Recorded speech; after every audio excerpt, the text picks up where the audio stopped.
శ్రీమాత్రే నమః. మిత్రులందరికీ శుభోదయం. ఈరోజు శ్రీ విశ్వావసనామ సంవత్సర భాద్రపద శుద్ధ చవితి బుధవారం. ఈరోజు చవితి మధ్యాహ్నం 1:58 వరకు ఉంది. తదుపరి పంచమి. ఈరోజు ఆగస్టు 27, 2025 తేదీ బుధవారం. ఈరోజు చిత్తా నక్షత్రం. ఈరోజు దుర్ముహూర్తం ఉదయం 11:37 12:27 వరకు ఉంది. వజ్రం మధ్యాహ్నం 2:57 3:47 వరకు కూడా వజ్రం ఇవ్వడం జరిగింది. ఈరోజు పంచాంగరీత్యా ఈ రకమైనటువంటి ఫలితాలు గోచరిస్తున్నాయి. అలాగే బుధవారం వజ్రం అప్పుడప్పుడు ఇవ్వడం జరుగుతుంది. ఈ బుధవారం వజ్రం ఇవ్వడం జరిగింది. ఇది మధ్యాహ్నం 2:30 4:15 వరకు కూడా వజ్రం ఇవ్వడం జరిగింది. ఈరోజు పంచాంగరీత్యా ఈ రకమైనటువంటి ఫలితాలు గోచరిస్తున్నాయి.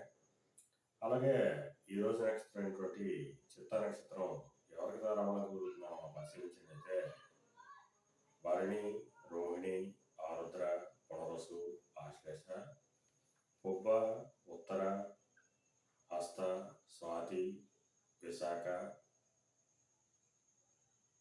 అనురాధ, పూర్వాషాఢ, శ్రవణం, శతతార, పూర్వభద్ర, రేవతి. ఈ నక్షత్రంలో జన్మించినటువంటి మన మిత్రులందరికీ కూడా ఈరోజు నక్షత్రం చిత్త అనుకూలంగా ఉంటుంది.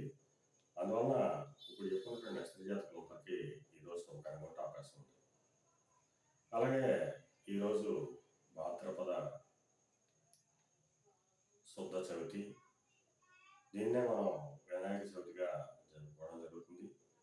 మన మిత్రులందరికీ కూడా వినాయక చవితి శుభాకాంక్షలు. అలాగే మన మిత్రులందరినీ కూడా ఆ గణనాయకుడు ఆయుర ఆరోగ్య ఐశ్వర్యాలు ప్రసాదించాలని, అలాగే నిత్యం ఆరాధించే ఆ లలితాదేవ వారి యొక్క కరుణా కటాక్షాలు ఎల్లవేళ మన మిత్రులలో ఉండాలని మనస్ఫూర్తిగా కోరుకుంటూ, అలాగే ఈరోజు రాశిఫలాలను మనం పరిశీలించినట్లయితే మేష రాశిలో జన్మించిన వాళ్ళకి కళాతరపూర్వక ధనలాభం కలుగుతుంది. వృషభ రాశిలో జన్మించిన వాళ్ళకి శత్రుభయం కలుగుతుంది. మిథున రాశిలో జన్మించిన వాళ్ళకి సంతానానికి సంబంధించిన శుభవార్తలు ఉంటారు. కర్కాటక రాశిలో జన్మించిన వాళ్ళకి ఆకస్మిక ప్రయాణాలు చేయాల్సిన అవసరం ఉంటుంది. సింహరాశిలో జన్మించిన వాళ్ళకి పరాక్రమంతో ఆదాయాలు ఏర్పడతాయి. కన్యా రాశిలో జన్మించిన వాళ్ళకి ఆదాయం వృద్ధి చెందుతుంది. తులారాశిలో జన్మించిన వాళ్ళకి కొద్దిపాటి ఆరోగ్యం కార్యం కలుగుతుంది. వృశ్చిక రాశిలో జన్మించిన వాళ్ళకి అనారోగ్య సూచన ఉంది. ధనురాశిలో జన్మించిన వాళ్ళకి చేసేటువంటి వ్యాపారం లాభసాటిగా సాగుతుంది. మకర రాశిలో జన్మించిన వాళ్ళకి ఉద్యోగ అవకాశాలు పెరుగుతాయి. కుంభరాశిలో జన్మించిన వాళ్ళకి పితృశానికి సంబంధించిన శుభవార్తలు ఉంటారు. మేన రాశిలో జన్మించిన వాళ్ళకి అనారోగ్య సూచన, ధనవ్యయం, కార్యటంకాలు ఏర్పడతాయి. ఈరోజు ద్వాదశ రాశి ఫలితాలు ఈ రకంగా తెలియజేయడం.